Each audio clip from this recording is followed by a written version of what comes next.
Hi, here we are again. Welcome back. As I get to the end of 2024, I just want to think about how my year has been. After my romantic discovery on my trip to Italy last year, I decided that maybe I should try to find a bloke. And how do you do that now? Once upon a time, you'd pick up somebody on a bus, in a pub, walking along the road. You would just talk to people and they'd ask you out for dinner or go for a drink. These days, it's all up to online dating, which I find extremely tacky and sometimes really unethical. One thing about these people on online dating is you go on a date and you think, oh, gee, they're nice. Gee, I'd like to see them again. But in the meantime, they're still looking at somebody somewhere else. They don't actually stop to think of the person that they're with. They're looking at the next person to see if they can date that one as well. It's like the biggest turn-off I've ever been through in my whole life. I actually went out with a nice man and I said, after quite a few dates, I think we had about 7 of them, I said, do you think we should become sort of exclusive? And he said, no. And I said, why not? And he said, because I haven't found what I was looking for. Well, that was enough for me to say, no, that's another F off.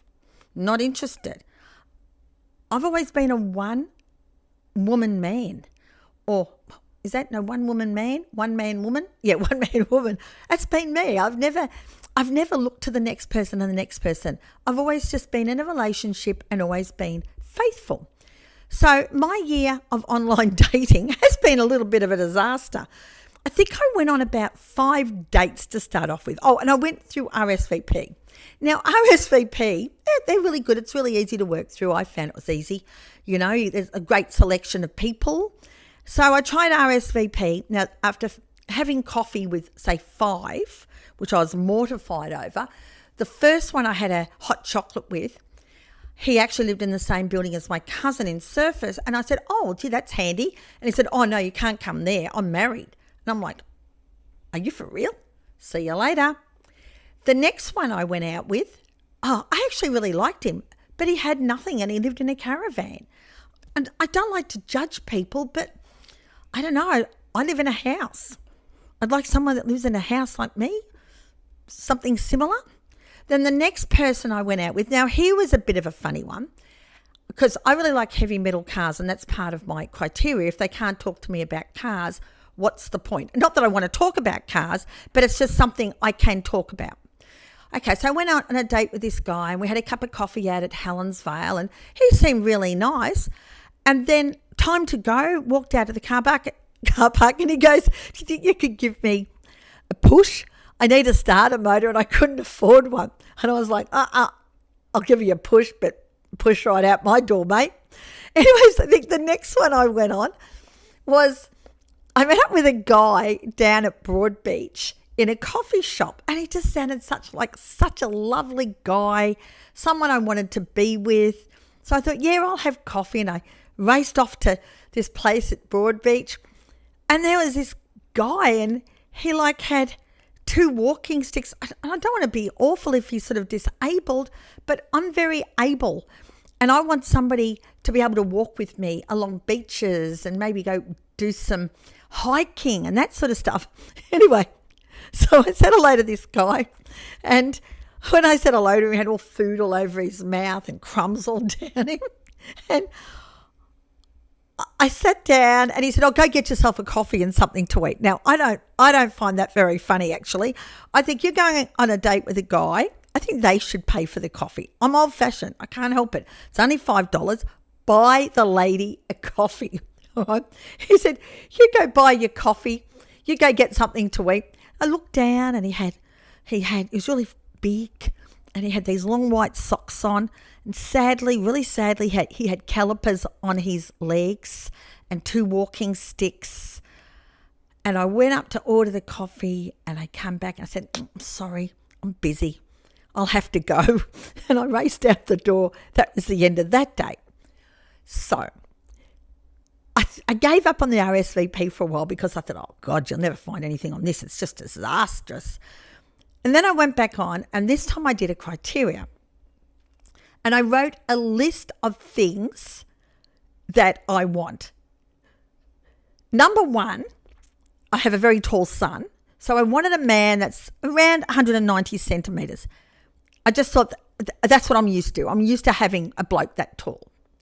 Number two, I wanted someone that could really dress up and look smart, because I keep on thinking of the Serbian in his nice linen shirt. Someone that could look smart, but somebody too that could dress down and work in my garden and pull out the weeds. That would suit me fine. So I had all this stuff going through my head on what I want in a bloke. Number three, I have got the most gorgeous dog in the world. And is she sitting behind me? Oh, no, she's moved. And I want someone that loves dogs, that's going to embrace my beautiful little Elsa. Elsa, come and say hello. Come on. No, she's half asleep. Just like I do, because, she's always on the bed with me. She's always on the couch with me. I take her out shopping with me. So that was like a necessity. Next thing, they must have a good late model car to pick me up in. I'm not doing any of this push start because I need a starter motor. No. Preferably somebody with a nice SUV, maybe a Porsche. I don't know. I suppose that's coming a little bit too much, It would be nice if you had a Lambo. That's what my grandson wants me to get, a Lamborghini. But no, just a nice late model vehicle with air conditioning. Next thing was, so this is number 5. I love heavy metal, like Mustangs, Boss Mustangs, GT500s, Shelbys, GT Falcons, all that sort of stuff. So I want somebody that sort of similar interest that you can have a conversation with, because it's not that I know that much about them, but I like them and it does interest me. And you can do car shows, or maybe somebody that's got one, we could go for a drive in one. Next, I want a guy that can actually walk. Like, I do at least 5Ks a day and I go to the gym. Mainly because I've got nothing else to do. But that's what I do. And I want somebody that can enjoy that with me, that can go to the gym, that can walk fake 5Ks without a walking stick. Okay, the next thing, I want someone that has their own home, a house. That's it, a house. And preferably own it outright, because that's where I am in life, I suppose. I don't want anyone that one guy did meet too. He said he inherited his mother's home. And I'm thinking, well, gee, that's nice. By the way, he had a walking stick as well, which was a turn off. And he asked me, do I want to have sex on the first date? Like, come on. He's got a walking stick, 10 years older. That was a definite no. Sometimes I can't believe these guys. They're so demanding on first dates. What are they thinking? Anyway, this guy said he just inherited his mother's house and it was in a retirement village. Oh, no, that was another no-no. Another no-no. My goodness me. I need someone that's not introverted. That was a condition. I need someone that doesn't mind a good chat. I can go out to a pub and talk to 4 random men, and I don't want somebody getting insulted because that's what I do. I can't help it. It's not that I'm after the 4 random men. Well, I probably am these days. But when I'm with somebody, I want somebody that understands that's the sort of person I am. It's got to be a man too that loves family. Now, ladies, we have family and we want somebody that will love our family. Families can be weird. Families are all different. So somebody that's not going to judge and loves family. Now, my cousins very much like me. I've got 2 female cousins. One who's actually quite chilled, and the other one, she's more highly strung like I am, and she talks a lot. She's quite funny. But anyway, she married this really, really nice guy who loves her kids and loves her grandchildren. That's the sort of man you've got. Oh, and that really nice guy drives Maserati. Well, he's got, and I would like someone a little bit like him. I often say, if she dies, I'm going to jump in on him, and he says, no way. Anyway, then I want somebody that likes music, because I have a lot of musicians in the family. My daughter's a musician. My son plays guitar.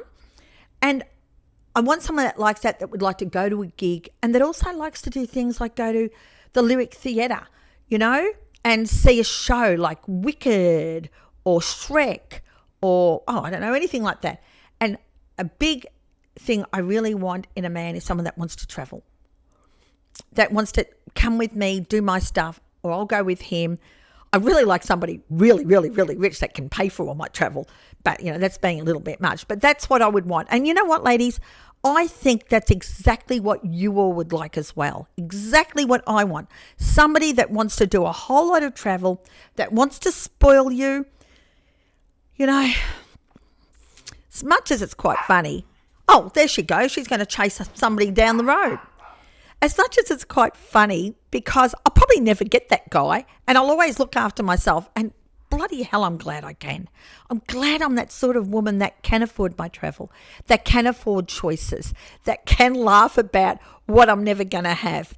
But I will tell you, I did meet one guy, okay? I wonder if I should tell you about that one now or save it for the next episode. Well, that was interesting, that one guy that I did meet, and he was quite nice. But he was always looking on RSVP for somebody else as well. I'm going to tell you about that one in the next episode, and I think we'll have a bit of a laugh about what I did there, because I tell you what, I was really, really, really cheeky. So you enjoy yourself, and I'll speak to you again later.